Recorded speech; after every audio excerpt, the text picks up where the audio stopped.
በቅድሚያም አርዕስተ ዜና። የምክር ቤት አባላት የሆኑት ኢልሃን ኡመር ጥቃት ደረሰባቸው ተባለ። ሰሞኑን በህንድ ሀገር የተከሰተው ኒፓ ቫይረስ ምንድን ነው? ምልክቶቹስ ምን ምን ናቸው? ዝርዝር መረጃ ይዘናል። እስከ መጨረሻው ተከታተሉ። ጎግል የቀረበበትን ክስ ለማስቆም 68 ሚሊዮን ዶላር ለመክፈል ተስማማ። ሶማሊያ የአልሸባብን የፋይናንስ መሪ ገድያለሁ ስትል አስታወቀች። ስፔን በሀገሯ ያለ ፍቃድ ለሚኖሩ እስከ 800 ሺህ ለሚደርሱ ስደተኞች ህጋዊ የመኖሪያ ፍቃድ ልትሰጥ እንደሆነ ተነገረ። ክብርት ከንቲባ አዳነች አቤቤ በስፖርት ማዘውተሪያ ሜዳዎች የዋጋ ጭማሪ ላይ ጠንከር ያለ ማስጠንቀቂያ ሰጡ። በሶማሊያ ምክር ቤት አንድ ሚኒስትር ከፓርላማ አባል ጋር ቡጢ እንደገጠሙ በተለያዩ ሶሻል ሚዲያዎች ቪዲዮ እየተዘዋወረ እንደሆነ ታይቷል። እነዚህንና ሌሎችም ዝርዝር መረጃዎችን የምናስቃኛችሁ ስለሚሆን እስከ መጨረሻው ድረስ ተከታተሉ። ሰብስክራይብ ያላደረጋችሁ ሰብስክራይብ በማድረግ ቤተሰብ ሁኑ። ቪዲዮው ለብዙ ሰዎች እንዲደርስ ሼር እና ላይክ በማድረግ እንድታበረታቱን እናሳስባለን። ኢልሃን ኡመር ጥቃት ደረሰባቸው። የሚኒሶታ ግዛቷ የምክር ቤት ተወካይ ኢልሃን ኡመር በከተማው አዳራሽ ንግግር እያደረጉ ሳለ ጥቃት ደረሰባቸው። ጥቃት ለማድረስ የሞከረው ግለሰብ ወዲያውኑ የተያዘ ቢሆንም ለአሜሪካ ባለስልጣናት ግን ይህ ክስተት ከፍተኛ ስጋትን አሳድሯል። ኢልሃን ኡመርም ምንም አይነት ጉዳት ያልደረሰባቸው ቢሆንም ህዝባዊ ተቃውሞ በበረታበት ሰዓት ይህ ድርጊት መፈጸሙ ግን ስጋቱን በሚኒሶታ ከፍ አድርጎታል። ምንነቱ ያልታወቀ ቁስ ኢልሃን ኡመር ላይ ተጠርጣሪው ረጭቶባቸዋል። ይህ ግለሰብ ኢልሃን ኡመር ላይ ምንነቱ ያልታወቀ ቁስ ረጭቶባቸዋል። ዜናው እስከተጠናከረበት ሰዓት ድረስ ግለሰቡ ላይ ክስ ስለመመስረቱ የአካባቢው ባለስልጣናት ምንም ያሉት ነገር የለም። ከአደጋው በፊት ኢልሃን ኡመር የአሜሪካ የስደትና ጉምሩክ ተቆጣጣሪዎች ከሚኒያፖሊስ መውጣት እንዳለባቸው ንግግር ሲያደርጉ ነበር። ዋይት ሀውስ ይህ ዜና እስከተጠናከረበት ሰዓት ድረስ በዚህ ጉዳይ ላይ ምንም ያለውም ነገር የለም። ኒፓ ቫይረስ ምንድን ነው? ኒፓ ከእንስሳት በተለይም ከሌሊት ወፍና ከአሳማ ወደ ሰው የሚተላለፍ አደገኛ ቫይረስ ነው። በተጨማሪም በተበከለ ምግብና በሰዎች ንክኪ ሊተላለፍ ይችላል ተብሏል። የዓለም ጤና ድርጅት ቫይረሱን እንደ ኮቪድ-19 ሁሉ ለወረርሽኝ ስጋት የሆኑ 10 ቀዳሚ በሽታዎች ዝርዝር ውስጥ አካቶታል። የበሽታው ምልክቶች ትኩሳት፣ ራስ ምታት፣ የጡንቻ ህመም፣ ማስታወክ እና የጉሮሮ ህመም ናቸው። በጽኑ የታመሙ ሰዎች ላይም የሳንባ ምችና የአንጎል መቆጣትን ያስከትላል። ቫይረሱ በበሽታው ከተያዙ ሰዎች መካከል ከ40% እስከ 75% የሚሆኑትን ይገድላል። እስካሁን ድረስ ለቫይረሱ የተፈቀደ ክትባትም ሆነ የተለየ የህክምና መድኃኒት የለም። አንዳንድ ሀገሮች በዚህ በሽታ ላይ የሰጡትን ምላሽ እንያቸው። ታይላንድ ከህንድ የሚመጡ መንገደኞችን በአውሮፕላን ማረፊያዎች ላይ ምርመራ ጀምራለች። ኔፓል በየብስና በአየር ድንበሮቿ ላይ ጥብቅ የጤና ክትትል እያደረገች ነው። ታይዋን ደግሞ ቫይረሱን ልዩ ቁጥጥር ከሚያስፈልጋቸው ምድብ 5 በሽታዎች ዝርዝር ውስጥ እንዲካተት ወስናለች። ቻይና የጨረቃ አዲስ ዓመት የጉዞ ወቅት በመቃረቡ ከፍተኛ ጥንቃቄ እያደረገች ሲሆን በማህበራዊ ሚዲያዎች ላይ የኮቪድ-19 አይነት ስጋት መንገስ ጀምሯል። በአሁኑ ሰዓት በህንድ ባራሳት አካባቢ 2 ነርሶችን ጨምሮ 5 ሰዎች በቫይረሱ ተይዘው በጽኑ ሕክምና ላይ ይገኛሉ። ጎግል የቀረበበትን ክስ ለማስቆም 68 ሚሊዮን ዶላር ለመክፈል ተስማማ።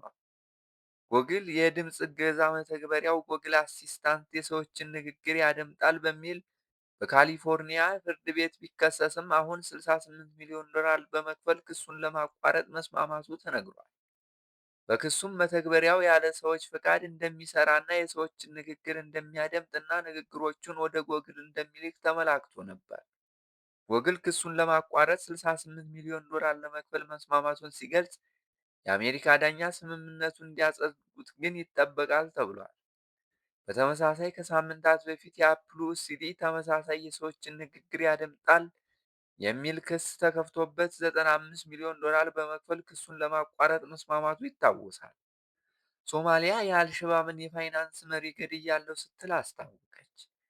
የሶማሊያ ብሔራዊ መረጃ ደህንነት አገልግሎት በታችኛው ሸበሌ አካባቢ በተፈጸመ የአየር ጥቃት የአልሸባብ የፋይናንስ ዘርፍ ኃላፊ የሆነው አብዱላሂ ዋዳድ መገደሉን አስታውቋል። አገልግሎቱ ጥቃቱ ከዓለም አቀፍ አጋሮች ጋር በመሆኑ የተፈጸመ ነው ሲል የተገደለው ግለሰብ የአልሸባብን የፋይናንስ ሁኔታ የሚቆጣጠር በመሆኑ የቡድኑን የፋይናንስ ሁኔታ በማዳከም ጉልህ ሚና ይኖረዋል ተብሎ ይጠበቃል። ስፔን በሀገሯ ያሉ በመቶ ሺህ ለሚቆጠሩ ስደተኞች የህጋዊ ፍቃድ ልትሰጥ እንደሆነ ገለጸች። የስፔን የስደተኞች ሚኒስትር ኤልማ ሳይዝ በስፔን ያለ ፈቃድ ያሉ ስደተኞች በስፔን እስከ 1 ዓመት የሚቆይ የስራ ፈቃድ፣ መኖሪያ ፈቃድ እንዲያገኙ እንደሚደረግም ገልጸዋል። ፈቃዱ የሚሰጠው ከፈረንጆች ታህሳስ 31 2025 በፊት ወደ ስፔን ለገቡ ስደተኞች መሆኑን በስፔን ከ5 ወራት በላይ ስለሚኖራቸው ማስረጃ ለሚያቀርቡ እንደዚሁም የወንጀል ታሪክ ለሌላቸው ነው ተብሏል። በውሳኔው በስፔን የሚኖሩ ከ500 ሺህ እስከ 800 ሺህ ስደተኞች ተጠቃሚ ይሆናሉ ተብሎ ይጠበቃል። ሚኒስትሩ ስደተኞች ፖሊሲው ወደ ስራ ከገባ በኋላ ከመጪው ሚያዝያ ወር ጀምሮ ማመልከት እንደሚችሉ ገልጿል። ክብርት ከንቲባ አዳነች አቤቤ በስፖርት ማዘውተሪያ ሜዳዎች የዋጋ ጭማሪ ላይ ጠንከር ያለ ማስጠንቀቂያ ሰጡ። የአዲስ አበባ ከተማ አስተዳደር ከንቲባ አዳነች አቤቤ በከተማዋ በሚገኙ የስፖርት ማዘውተሪያ ሜዳዎች ላይ እየታየ ያለውን ያልተገባ የዋጋ ጭማሪ በተመለከተ ለሚመለከታቸው አካላት የመጨረሻ ማስጠንቀቂያ ሰጥተዋል። ከንቲባዋ ይህንን ማስጠንቀቂያ የሰጡት ከነዋሪዎች በተለይም ከወጣቶች ዘንድ በተደጋጋሚ የሚነሳውን የዋጋ ጭማሪ ቅሬታ ተከትሎ ነው። የስፖርት ሜዳዎች ለሕዝብ አገልግሎትና ለወጣቶች የስፖርታዊ እንቅስቃሴ ተደራሽ መሆን ሲገባቸው አላስፈላጊ በሆነ ምክንያት አገልግሎቱን ማግኘት አዳጋች እየሆነ መምጣቱን አስተዳደሩ ገልጿል።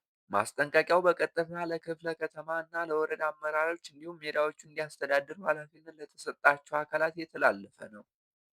ከንቲባዋ እንዳሳሰቡት ከዚህ በኋላ በስፖርት ሜዳዎች አገልግሎት ላይ የሚታይ ማንኛውንም ብልሹ አሰራርና ከልክ ያለፈ የዋጋ ተመን አስተዳደሩ በዝምታ አይመለከትም ብለዋል። አሰራራቸውን በማያስተካክሉና የሕዝብን ጥያቄ ችላ በሚሉ አካላት ላይ አስተዳደራዊና ሕጋዊ እርምጃ እንደሚወሰድ የተገለጸ ሲሆን ሜዳዎቹ በተመጣጣኝ ዋጋ ለወጣቱ ክፍት እንዲሆኑ ጥብቅ ክትትል እንዲደረግ ታዟል።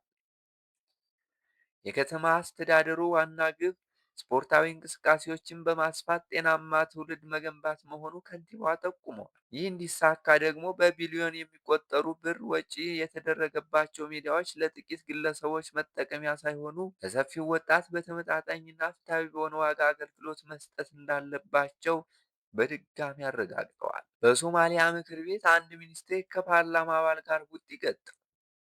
የሶማሊያ ፓርላማ የ2012ቱን የሽግግር ህገ መንግስት ለማሻሻል ውይይት ሊጀምር ቀጠሮ ይዞ ነበር።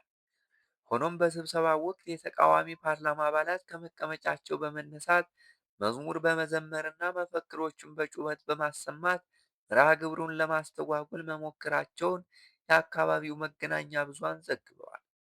የሀገሪቱ የደህንነት ሚኒስቴር አብዱላሂ ሼክ ኢስማኤል ፋርታግ ከፓርላማ አባቱ ሐሰን ፊሊፔን ጋር ቡጢ ሲለዋወጡ የሚያሳይ ተንቀሳቃሽ ምስል ተሰራጭቷል። በህገ መንግስቱ ላይ እንዲደረጉ የታቀዱት ዋና ዋና ማሻሻያዎች ሀገሪቱ አንድ ሰው አንድ ድምፅ ወደሚለው ቀጥተኛ የምርጫ ስርዓት እንድትሸጋገርና የማዕከላዊ መንግስቱን ስልጣን ለማጠናከር ያለሙ ናቸው።